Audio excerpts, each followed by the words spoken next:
Insidious Chapter 2, because nothing is more terrifying to an audience than the act of reading. So Insidious Chapter 2 is the sequel brought to you by James Wan, who also brought us the first Saw movie, The Conjuring, and Insidious Chapter 1. Or is it just Insidious? I don't know. So needless to say that the guy really likes horror movies. I'd probably go as far to say he might be the next John Carpenter or Wes Craven, but actually as of yesterday he announced that he is completely done with horror movies, so yeah. Now, I love scary movies. In fact, this is my scary movie collection section right here. Right next to Disney. I don't know why. But there are different kinds of horror movies. There are the kinds that just terrify you, that stay with you for days and you just can't sleep at night. And then there are the kind that are like, hey, that was fun. That was scary. Huh. Really more like a fun house kind of situation. So at first it seems like James Wan was making The Conjuring and was like, hey, you know, we have some extra film here and we got Patrick Wilson. Let's make Insidious 2. Money, money, money. I'm not sure why James Wan talks like this. So in the first Insidious movie, you've got this family and they're haunted in their house, just like 50,000 other horror movies. Something insidious is going on.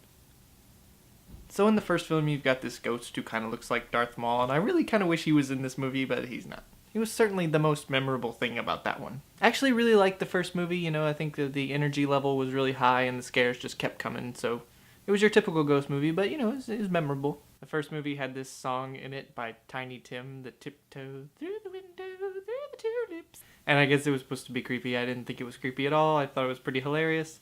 I mean, look at this guy.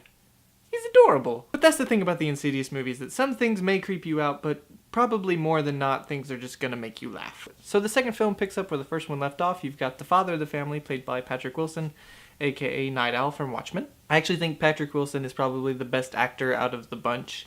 And in this movie, he really has to carry the weight of the whole thing. The family's moved out of their creepy house after the father basically had to go into the spirit realm to try to get their son back. But it seems this time he has brought something back.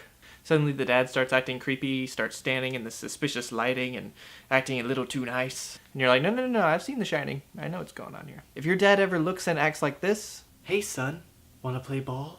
Run. I kind of appreciated in this one that there is more of a story, that it's not just the family being haunted the whole time, and there is more of a mystery and something that you have to actually work out. There's actually stuff that happens in this one that'll make you want to go back and watch the first film and be like, oh, that's how that happened. Saying that though, the plot is pretty strung together from at least a dozen other horror movies that you've already seen. Just watching it, I was like, okay, they got that from The Shining, that's from Amityville, that's from Sleepaway Camp. Sleepaway Camp?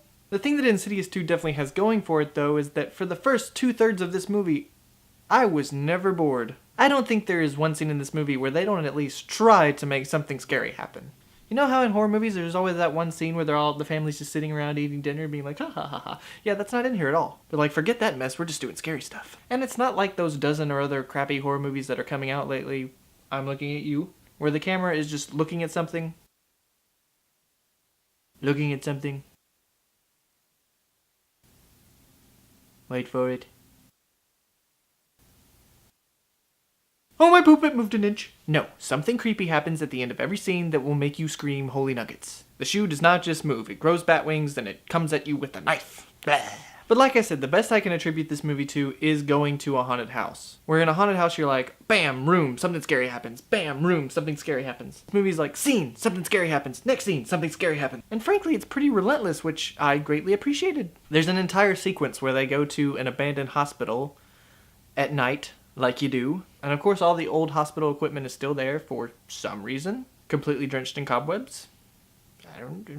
And I was like, okay, the only way this could be more funhouse is if in the last act they went to Dracula's castle. They're probably saving that for Insidious 3. Of course, there are things in this movie that range from creepy to just plain goofy. I mean, the main ghost in this movie is an old white woman who's just covered in white makeup and overacting her butt off. You will be good, or I'll have to punish you. There are these two side characters who are paranormal investigators, and they're essentially the comic relief of the movie.